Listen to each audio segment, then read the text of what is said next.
જસી તાર જીપ બતાવ. હેલો ગાઈજીસ, તો હું અને જસી આજે આવ્યા છે ગાર્ડનમાં. અને જસી જો લાસ્ટ ટાઈમ બી ખબર હે ને આઈસ્ક્રીમ લીધી હતી, એ વિડીયો જો મારે પોસ્ટ કરવાનું બાકી છે પણ મારા મોબાઈલમાં જ છે. જસી હું તારી બધી પોલ ખોલવાની છું, આની બધી પોલ ખોલીશ હું, છે મારી પાસે. તમે ના જોતા કેમ કે આ બધું મારું ભરાઈ ગયું છે નાના છોકરાને જેવી. ભૂખડ છે, સવારની ખા ખા કરે છે. ગાર્ડનમાં આવવાનું હતું તો બટાકા ભૂંગળા જોડે લીધા, પછી કે મીઠી ચટણી જોડે લે, પછી છાશ જોડે લીધી તાકી અમને તીખું લાગે ને તો અમને આઈસ્ક્રીમ ના લેવું પડે, એના માટે અમે બધી સગવડ કરીને આવ્યા હતા. તો બી જો મારી હાડી. જસી તાર જીભ બતાય માર કઈ જોઈ લો છે ને અમારી જસી. જસી તને ખબર છે આપણે નેક્સ્ટ હા છે ને જસી ના આઈસ્ક્રીમ નું નામ નહીં ખબર, એટલી નથી બરાબર, તારી જેટલી જેટલી નથી. જસી આઈસ્ક્રીમ નું નામ તો કહી દે બકા.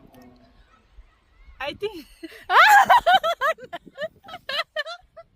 મને ખબર છે બકા ના બોલીશ તો નહીં આવડે. હમણાં તને નામ પૂછ્યું તું તો તને હું તે મને હું કીધું, મને તો સ્વાદ નથી આવતો.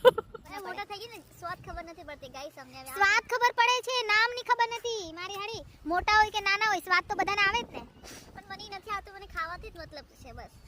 તો સ્વાદ નહીં આવતો તો આખો આઈસ્ક્રીમ કોણ કહી ગયું? નામ નહીં આવડતું પણ એને તો સ્વાદ નહીં આવતો. તમારે હોઠ જોઈ શકો છો આવા થઈ ગયા છે, જીભ પણ મારી આવી થઈ ગઈ છે. હા તો ના ખાવું જોઈએ ને, જિંદગી તમે ખાતા નહીં. મેં બી ખાધું, જો મારા હોઠ એકદમ એકદમ જે નેચરલ કલર છે એ જ છે.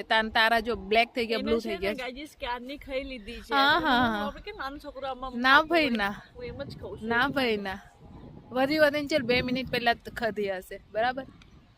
અને તમને ખબર છે અહીંયાના આઈસ્ક્રીમ વાળા કેટલા કંજૂસ છે. આપણે ઇન્ડિયામાં આખી ભરીને આપે છે અને આ લોકો ખાલી ઉપરનો જ ટેકરો કરીને આપે છે.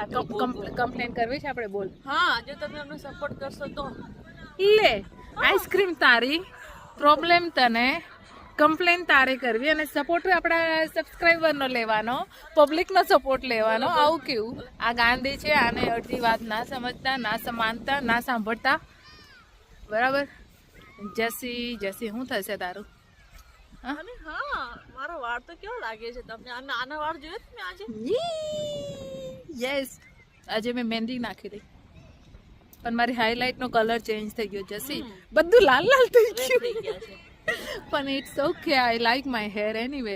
હાઈલાઇટ તો મને ખાલી જે શોખ ખાલી ફીલ કરું હતું કે કેવું લાગે, બાકી હું મારા હેર સાથે કોઈ રિસ્ક નથી લેતી. મને ભગવાને જે વાળ આપ્યા